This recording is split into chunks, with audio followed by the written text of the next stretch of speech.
From Hollywood, it's time now for... Johnny Dollar? Mike O'Dare, Johnny. Any sign of Kathy? No, the boys at the highway turnoff haven't seen her or Benny, either one.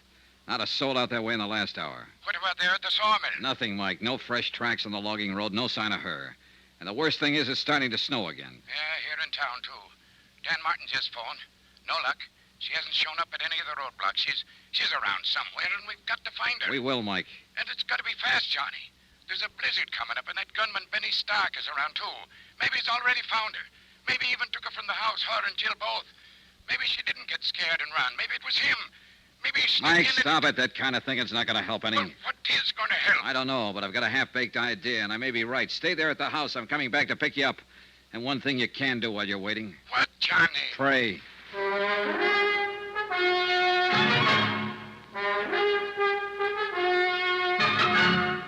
Tonight and every weekday night, Bob Bailey in the transcribed adventures of the man with the action-packed expense account, America's fabulous freelance insurance investigator. Yours truly, Johnny Dollar.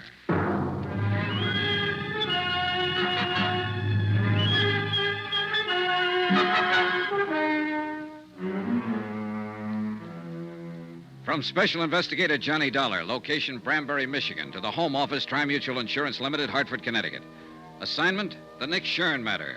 Or more important, find Kathy O'Dare. Item 12 on expense account, $4.90. A tank full of gas for the county pickup I'd borrowed from Deputy Sheriff Dan Martin. The falling snow was thickening now, and the wind was rising and steadying in the northwest. The night had all the makings of a blizzard.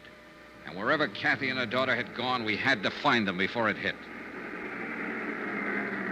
It was 10:14 p.m. when I pulled up at the side porch of the O'Dare house, and Kathy's father came hurrying out to the truck, leaving the door open behind him and buttoning his heavy mackinaw as he ran. Any news, Mike? Not a thing. All right, get in. Shut the door. Yeah, we'll get a foot of snow before morning, with a zero wind behind it. Now, listen, Mike. I think we can forget any idea that Benny found her and got her out of the house. In that case, she wouldn't have taken your car. He's already got one. I know. I thought of that. And he wouldn't have given her time to dress herself and Jill the way she did, with heavy clothes and snow boots. And she wouldn't have taken the rifle. Then what has happened? She knew I'd be there to talk to her sometime this evening. I think she lost her nerve, couldn't face it, decided to run again. Maybe so, but where, Johnny? That's what I want you to tell me.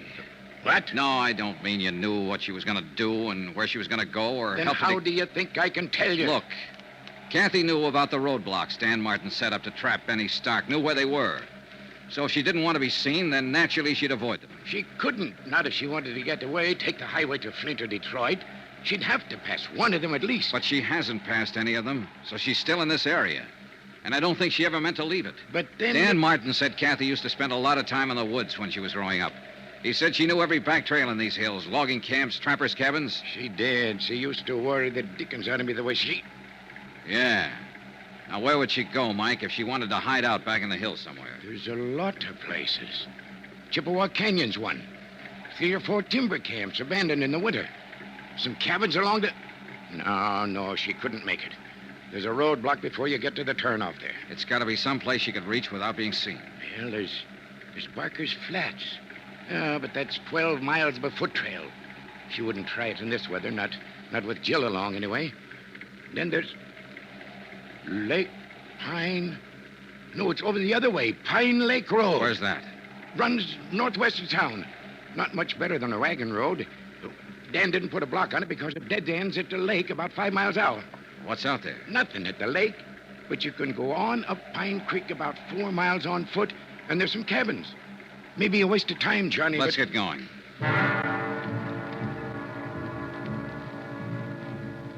Expense account, item 13, $6.90. 1 dry cell electric lantern, an extra pair of batteries picked up at the Branbury Hardware Company on the way through town. The falling snow, driven by a bitter cold wind, formed a dense curtain in front of our headlights. And from the turnoff all the way up the narrow twisting road to Pine Lake, I had to keep the truck in second gear. There were car tracks in the road, all right, several of them. But they were covered now by the new blanket of snow. And it was impossible to tell whether they'd been made earlier tonight or a week ago. The road ends a couple of yards past this next turn. And we'll soon know. There's 4 or 5 side turnoffs. Clearance where you can park. We'll have to check all of them, I guess. All right. That draw there on the right. That break there in the trees, that's where the Pine Creek trail starts. Well, we'll swing in it. Mike, I guess we won't have to check those turnoffs. Huh? Is that your car over there under the trees? Yeah. That's it. I left Mike waiting in the cab while I went over to look inside the car. It was empty, abandoned. And there was no note, no clue of any kind to tell where Kathy had gone. I raised the hood and felt the motor block, ice cold. The car had been here for some time. I flashed the lantern on the ground and followed the faint tracks made by 2 pairs of snow boots. They entered the deep draw that led back into the hills, the start of the Pine Creek Trail. I snapped off the lantern and stumbled through the snow back to the truck. What'd you find, Johnny? It's them, all right. They've headed up the trail. I found tracks in the snow. Yeah, then we'd better get started No, out no, there. wait. I'll go after them, Mike. You take the truck, go into town, find Dan Martin. Bring help as fast as you can. That storm's getting worse. No, you don't. I know the risk. Starting up that trail with a blizzard coming on. And if you think you're going to protect me by sending Knock it me off, on... Mike. There's no time, and you're wrong. I'm not protecting you. I'm protecting myself. What do you mean? That bum leg of yours. I don't want you on my hands, too, along with the girls. All right, Johnny. I'll go after Dan. And hurry, Mike. I'm depending on you. Yeah. Good luck, Johnny. See you, Mike.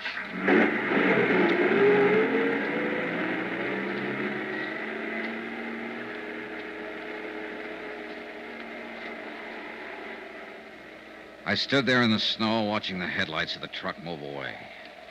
Finally, they swung around the bend and disappeared. And I suddenly felt more alone than I ever had in my life. I'd gotten rid of Mike deliberately, sent him away on purpose, because I hadn't told him everything. I could see no point in tearing his heart out. There was another car parked on beyond Kathy's, nearly hidden by the trees. Jed Wharton's station wagon. The car that had been stolen by a killer named Benny Stark.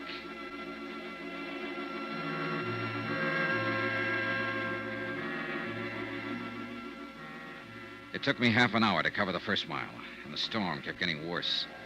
The beam of the lantern penetrated a bare 30 feet ahead of me before it was smothered out in the white blackness of the night. After a few hundred yards, the tracks I was trying to follow had nearly disappeared, snowed over, blotted out. I gave up looking for them and stuck to old Mike's description of the trail, following the left bank of the frozen creek. The drifts were deeper down along the creek bottoms, and the going was rougher. But I didn't dare leave it to look for better footing. It was my only landmark. The trail itself was buried. And any man who lost his way tonight and wandered off into one of those side gullies would wander straight to his death.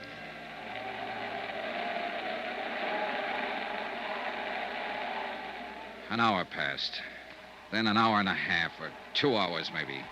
I lost all track of time and distance. The wind cut through my clothes, and the numbing cold crept into me deeper and deeper. Gradually, the walking, stumbling, breathing, even thinking became automatic and without feeling. The world itself seemed to narrow down to a tiny circle close around me, and all beyond was chaos, blackness, and roaring storm. I tripped over fallen logs and floundered back to my feet, dropped my lantern and recovered it, broke through the crusted drifts and struggled for footing, and kept on moving.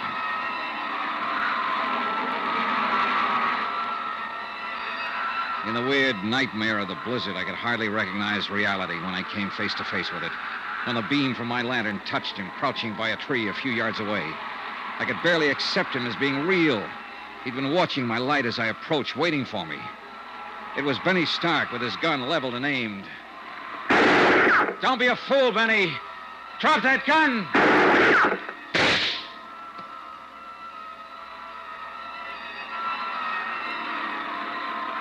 A curtain of snow swept between us then, blotting out the sight of him, and I was grateful. I turned and stumbled on into the storm, moving in pitch darkness now, except for the ghostly glow from the snow-covered ground. His second shot had smashed my lantern. I had nothing left to go by but instinct and luck, and they weren't enough. Within 15 minutes, I was hopelessly lost.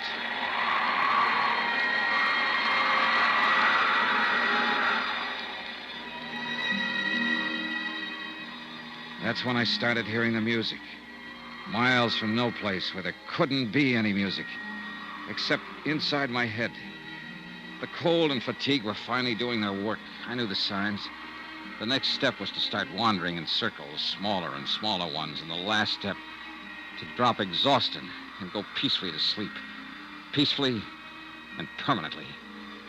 But The sound kept growing louder, and I moved in the direction it seemed to be coming from.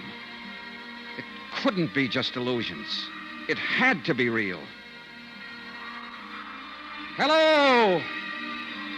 Hello there! Then suddenly, only a few yards away, a brilliant blaze of light exploded from the darkness. And it seemed that a golden-haired girl was standing in the middle of it. And for a moment, my sanity tottered. Who's out there? My golden vision was wearing blue jeans and a flannel shirt and was holding a rifle. She looked exactly like the photograph I'd seen of Kathy O'Dare. And the blaze of light came from an open cabin door. Who is it? Speak up or I'll shoot. Oh, thank heaven. Hold it, Miss Dare. It's Johnny Dollar.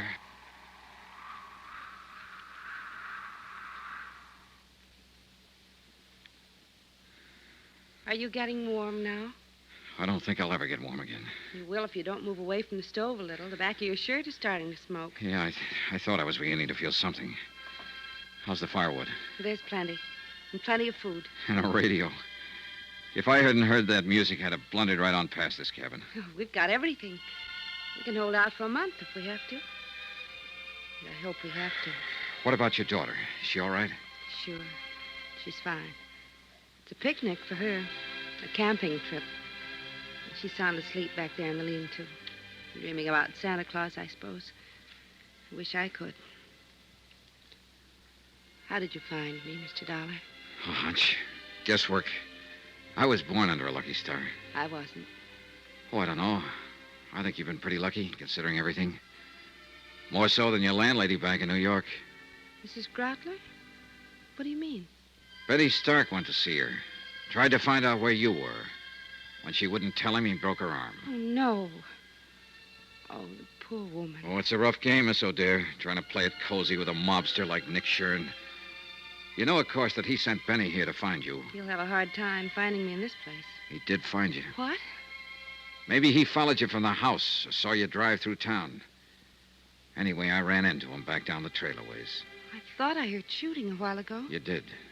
He tried to ambush me. He thought he had the drop, and he wouldn't give up. I had to kill him.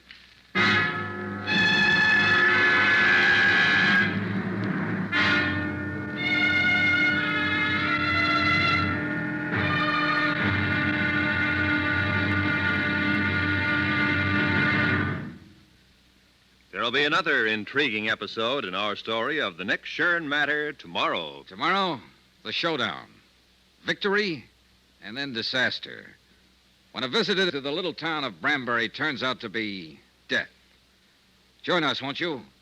Yours truly, Johnny Dollar.